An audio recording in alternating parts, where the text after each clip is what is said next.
Libya نے سہارا desert کے اندر دنیا کی سب سے بڑی ریور بنائی۔ ایسی جگہ جہاں پانی کی ایک بوند بھی نہیں ہوتی تھی، وہاں لاکھوں کیوبک میٹر پانی کیسے لایا گیا؟ اس پروجیکٹ کو eighth wonder of the world بھی کہا گیا تھا، مگر پھر ایسا کیا ہوا کہ کوئی بھی اب اس کے بارے میں نہ تو ذکر کرتا ہے اور نہ ہی اس کے بارے میں ڈسکس کیا جاتا ہے۔ اللہ نے دنیا کو بے پناہ ریسورسز سے بھر دیا ہے۔ ہاں، ایک فیکٹر ہے کہ یہ ریسورسز مختلف علاقوں میں موجود ہیں، کہیں کم ہیں تو کہیں زیادہ۔ پانی کی بات کی جائے تو زمین کا 75% حصہ پانی پر مشتمل ہے۔ یہ سارا پانی مختلف قسموں میں موجود ہے اور اس 75% کا بھی صرف 3% حصہ ہے جو فریش واٹر ہے، اور اس فریش واٹر کا بھی 2.5% حصہ جو ہے وہ گلیشیئرز اور ایٹماسفیرک واٹر میں موجود ہے، اور باقی پانی زمین کے اندر ہے۔ یعنی ہم جس پانی کو آسانی سے استعمال کر سکتے ہیں اس کی مقدار صرف 0.5% ہے، اور یہ 0.5% پانی بھی دنیا میں ایکولی ڈسٹریبیوٹ نہیں ہوا۔ کچھ ممالک تو ایسے ہیں جن کے پاس پینے کا پانی بھی نہیں موجود۔ اس مسئلے کے حل کے لیے کچھ لوگ سمندر کے پانی کو صاف کر کے پینے کے قابل بناتے ہیں، تو کچھ لوگ کلاؤڈ سیڈنگ کے ذریعے پانی جمع کرتے ہیں۔ قریب 50 سال پہلے معمر غدافی نے لیبیا جیسی خشک کنٹری میں سب سے بڑی مین میڈ ریور بنانے کا فیصلہ کیا، بلکہ یہ حقیقت میں بھی پورا کر کے دکھایا۔ لیبیا، جس کو سیٹلائٹ پر دیکھا جائے تو ہریالی کا ایک نقطہ بھی نظر نہیں آتا۔ یہاں بارش اتنی نایاب ہے کہ لوگ کئی سالوں تک بارش کا انتظار ہی کرتے رہتے ہیں، اور اس سچویشن میں لیبیا نے آخر کیسے ایک مین میڈ ریور بنا لی؟ لیبیا کا 99% حصہ ریگستان سے گھرا ہوا ہے، اور یہاں پر شدید گرمی پڑتی ہے۔ یہ گرمی اتنی شدید ہوتی ہے کہ اوپن ایئر میں پڑا پانی بھی کچھ سیکنڈز میں ایویپوریٹ ہو جاتا ہے۔ لیبیا کے علاقوں میں 10 سالوں تک بارش کا نام و نشان تک نہیں ملتا۔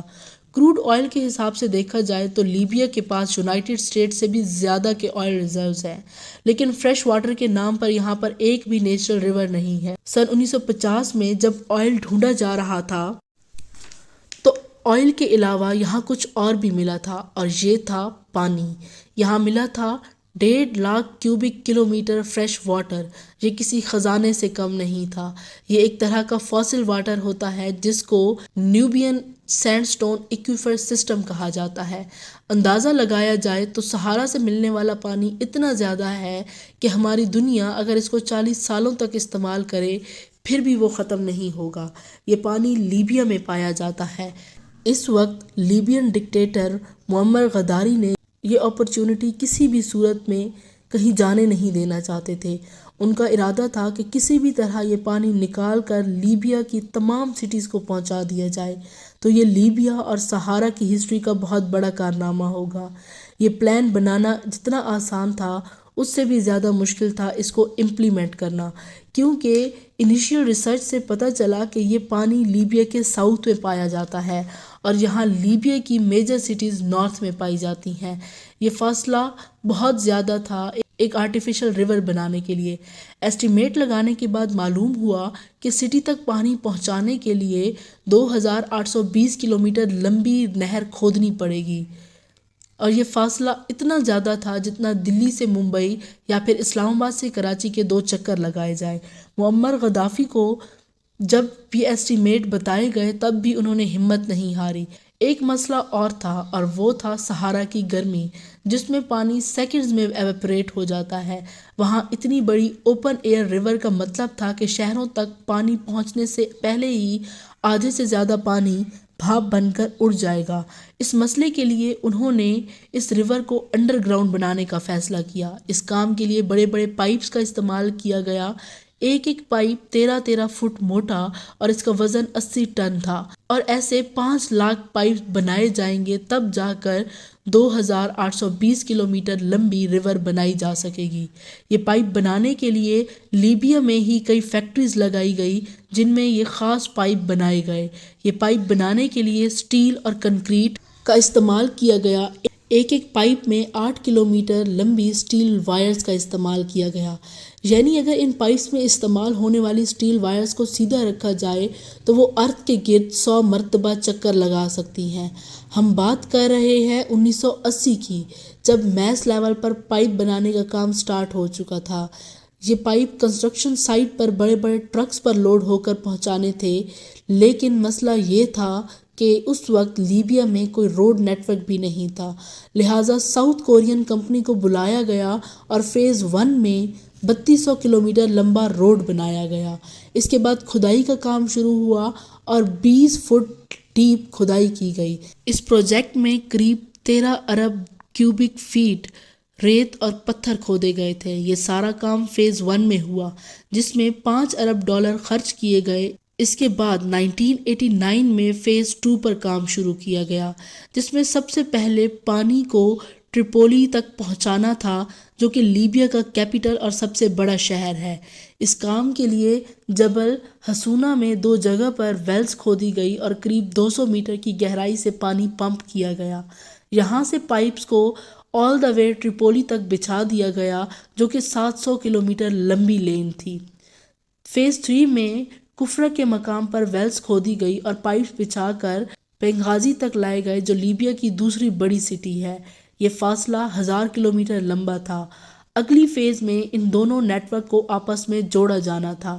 اس پروجیکٹ میں 5 بڑے بڑے ریزرویئرز بھی بنائے گئے تھے اور یہ ریزرویئر ایکسیس پانی کو سٹور کرنے کا کام کرتے تھے۔ ان کا ڈایا میٹر 1 کلومیٹر رکھا گیا، جو آج بھی موجود ہے۔ Guinness book of world record کے مطابق لیبیا کا یہ پروجیکٹ دنیا کی سب سے بڑی مین میڈ ریور کے ساتھ دنیا کا سب سے بڑا اریگیشن سسٹم بھی ہے۔ اس پروجیکٹ سے ملنے والا پانی نہ صرف لیبیا کے 6.7 ملین لوگوں کے لیے کام آتا، بلکہ اس کا 70% حصہ ایگریکلچر اور انڈسٹریل ریکوائرمنٹس کو بھی پورا کرتا۔ اس پروجیکٹ کی وجہ سے ہی لیبیا کے نارتھ اور ویسٹ لینڈ میں گرین لینڈز میں اضافہ ہو گیا۔ اتنے بڑے میگا پروجیکٹ پر $25 بلین سے بھی زیادہ پیسہ لگا، اور اس پروجیکٹ کے پہلے تینوں فیز لیبیا نے بغیر کسی سے مدد لیے خود ہی پورے کیے۔ صرف یونیسکو نے اس پروجیکٹ میں کام کرنے والے انجینئرز اور ورکرز کو ٹریننگ دی۔ یہ پانی 100 سال تک استعمال کیا جا سکتا ہے۔ لیبیا کے اس ریور کی خبریں پوری دنیا میں پھیل گئی۔ ہر نیوز ایجنسی صرف اسی پروجیکٹ پر بات کر رہی تھی، مگر 22 جولائی 2011 کو لیبیا میں سول وار شروع ہو گئی۔ معمر غدافی کو مار دیا گیا اور ایئر سٹرائکس میں فیز 4 اور فیز 5 کے لیے بنائے جانے والے پائپس کی فیکٹری کو تباہ کر دیا اور پروجیکٹ کی کنسٹرکشن رک گئی۔ 2014 سے 2022 تک چلنے والی اس سیکنڈ سول وار میں لیبیا کی مین میڈ ریور کے انفراسٹرکچر کو نظر انداز کر دیا گیا۔ پائپ کی مینٹیننس اور ریپیئر پر بالکل دھیان نہیں دیا گیا، جس کی وجہ سے پانی کی سپلائی ڈسٹرب رہی۔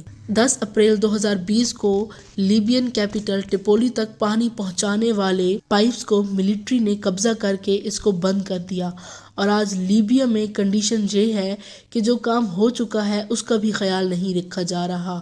نہ ہی ٹریپولی میں پانی ہے، نہ ہی بنغازی میں۔ جہاں تک بات ہے ریزرویئرز کی، تو وہ کافی حد تک خالی ہو چکے ہیں۔ جہاں پانی خوشحالی بن کر آیا تھا، اسی پانی کے لیے لیبیا کو بدترین شارٹیج کا سامنا کرنا پڑ رہا ہے۔ یہاں پر غلطی ہے سویلینز کی کہ وہ اپنے ہی ملک کی بنائی گئی چیزوں کو تباہ کر رہے ہیں۔